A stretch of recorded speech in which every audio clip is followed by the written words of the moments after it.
Hello everyone, कैसे हो आप सब। आई होप आप सब अच्छे होंगे।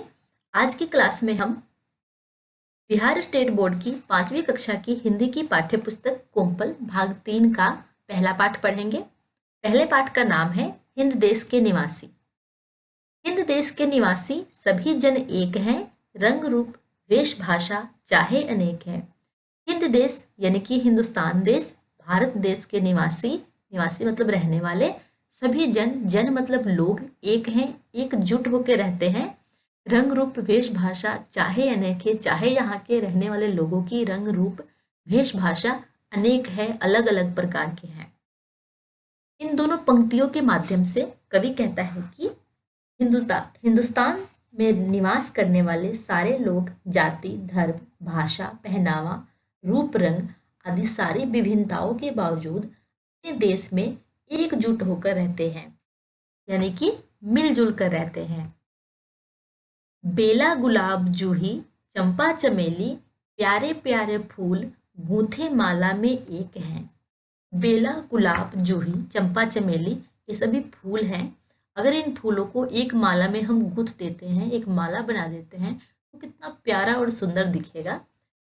तो इस कविता के इन दोनों पंक्तियों के माध्यम से कवि कहता है कि इस प्रकार विभिन्न प्रकार की फूलों से बनी माला आकर्षक और सुंदर दिखती है, उसी प्रकार विभिन्न प्रकार के धर्म, जाति, भाषा के लोगों का निवास करने से भारत रूपी माला की शोभा और भी बढ़ जाती है। कोयल की कूक प्यारी, पपीहे की टेर प्यारी, गा रही तराना बुलबुल, राग मगर एक है। कविता की इन दोनों पंक्तियों के माध्यम से कवि कहता है कि कोयल, पपीहा, बुलबुल सभी अलग अलग अंदाज में अपनी प्रसन्नता के गीत गाते हैं, अपनी खुशी के गीत गाते हैं, मगर सबका उद्देश्य एक सा हर किसी का मनोरंजन करना होता है। उसी प्रकार हिंदुस्तान देश के निवासी बेशक अलग अलग भाषाओं के मालिक हैं, फिर भी अपने देश की प्रगति और खुशहाली का ही गीत गाते हैं। गंगा यमुना ब्रह्मपुत्र कृष्णा कावेरी जाके मिल गई सागर में हुई सब एक है। गंगा यमुना ब्रह्मपुत्र कृष्णा कावेरी ये सभी नदियां हिंदुस्तान के अलग अलग क्षेत्र में अलग अलग जगह पर बहती हैं, जो कि अंत में जाकर सागर यानी कि समुद्र में मिल जाती हैं, एक हो जाती हैं। तो इस पंक्ति के माध्यम से कवि कहता है कि जिस प्रकार गंगा यमुना ब्रह्मपुत्र कृष्णा और कावेरी विभिन्न क्षेत्रों से बहती हुई अंत में समुद्र में मिल जाती है और एक हो जाती है, इसी प्रकार हिंदुस्तान में अलग अलग जाति, धर्म, भाषा के होते हुए भी भारत रूपी समुद्र में एक हो जाते हैं, अर्थात भारतीय कहलाते हैं।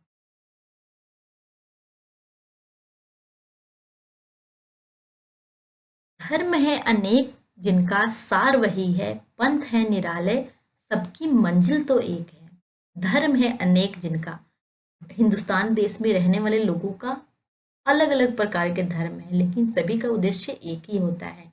बेशक पंथ, पंथ मतलब रास्ता, उनके अनोखे रास्ते हैं, लेकिन सबकी मंजिल एक है।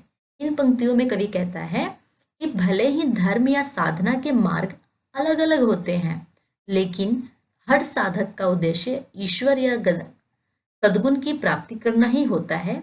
उसी प्रकार भारत में, हिंदुस्तान में विभिन्न जाति और धर्म के लोगों का लक्ष्य अपने देश भारत के विकास का ही होता है, क्योंकि अपने देश का विकास उनका विकास होता है। तो ये थी कविता का सरलार्थ।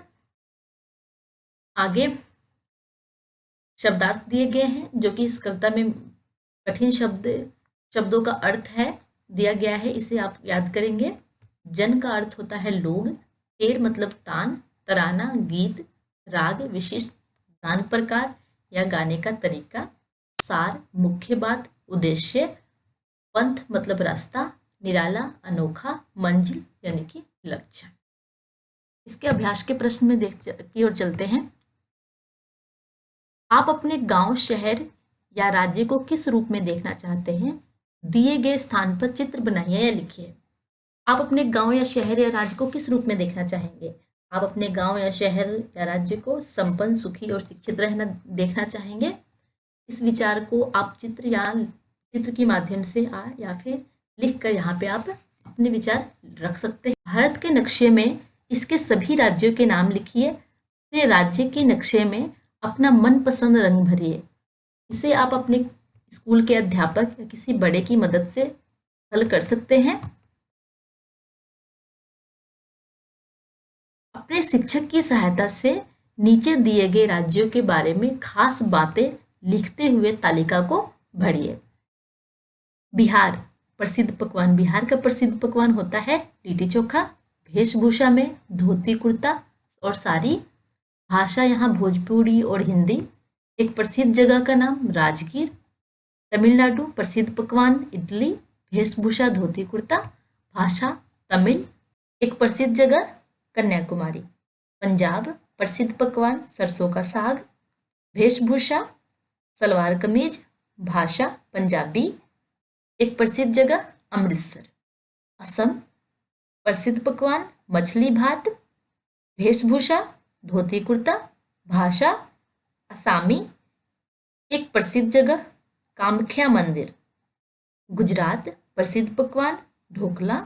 वेशभूषा लहंगा चोली। भाषा गुजराती। एक प्रसिद्ध जगह द्वारका। चौथा नंबर है, निम्नलिखित नदियां किन किन राज्यों से होकर गुजरती हैं? आप अपने शिक्षक या परिवार के किसी सदस्य की सहायता से बताइए। गंगा, राज्यों के नाम, नदियां यहाँ दी हुई है और राज्यों के नाम आपको यहाँ बताने होंगे। गंगा बिहार और उत्तर प्रदेश से होकर गुजरती है। ब्रह्मपुत्र असम। कावेरी कर्नाटक से होते हुए गुजरती है। देशभक्ति के जुड़े एक दो गीत कक्षा को सुनाइए। आप यहाँ आपको खुद स्वयं अपने मनपसंद का कोई भी एक देशभक्ति गीत याद करके अपने कक्षा में अपने अध्यापक को सुना सकते हैं। आपको अपने गांव, शहर, राज्य या देश की कौन सी एक बात बहुत अच्छी लगती है? आप बताइए। ये आप अपने विचार अपने अध्यापक को लिख सकते हैं या फिर कमेंट बॉक्स में आप लिख के हमें भी बता सकते हैं। यह था हमारे हिंदी के पाठ्य पुस्तक का पहला पाठ। मैं आशा करती हूँ कि आपको यह अच्छे से समझ आ गया होगा। फिर भी कोई डाउट या प्रश्न हो तो आप कमेंट बॉक्स में लिख सकते हैं, हम उसका उत्तर अवश्य देंगे।